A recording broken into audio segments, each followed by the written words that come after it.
माधवेन्द्रपुरी होचंती जे कि मूल अटंती जे कि भगवान जो राधा कृष्ण उपासनार तार होचंती मूल होचंती माधवेन्द्रपुरी।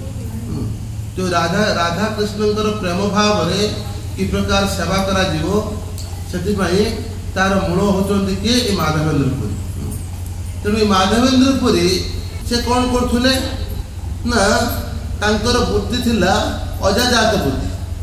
ता अर्थ बुझी पड़छन? ता अर्थ तांकु के चाचिले से खाद्य ग्रहण करिवे।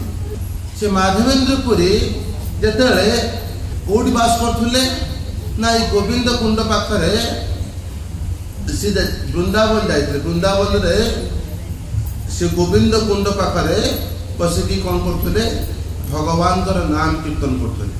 हरे कृष्ण कृष्ण कृष्ण हरे हरे हरे राम राम राम हरे हरे से कीर्तन करथुले।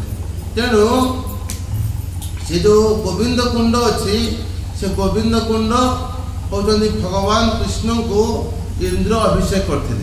जो जल अभिषेक करते से गोविंद कुंड रे परिणत होता। से गोविंद कुंड पाखरे बसिकी से कौन करथुले भगवान नाम जप करथुले।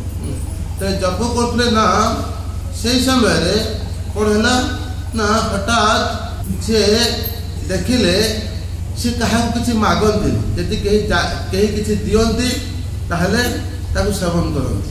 वास्तविक साधुर एक प्रकार आचरण हवा दरकार।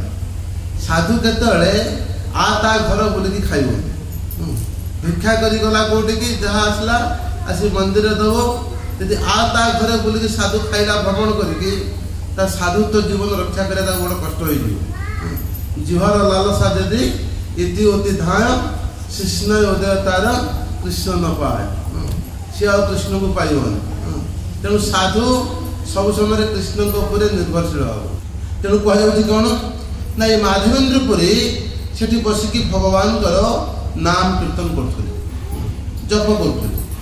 तेणु किछि स्त्री लोक माने सेठी स्नान कर गला भगवान गोपाल देखी माधवेन्द्रपुरी की कहते हे साधु आपण गाँव लोक मैंने माँ मैंने आपण क्षीर पठे सी कहले मु तो क्या किसी मागिनी कहले आम गाँव में उपवास रुहते।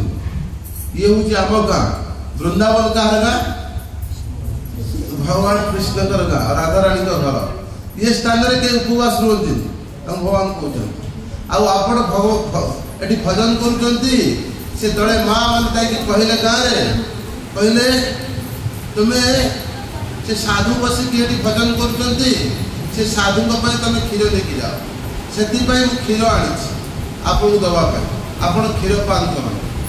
माधवेन्द्रपुरी तले से क्षीर पान कले सी तो दिव्य क्षीर थी भगवान आगे शरीर सागे सागे अष्ट सात्विक विकार जाते हो आगे जीवन भरी एत क्षीर पीची क्षीर तो पी कौट क्षीर आसला।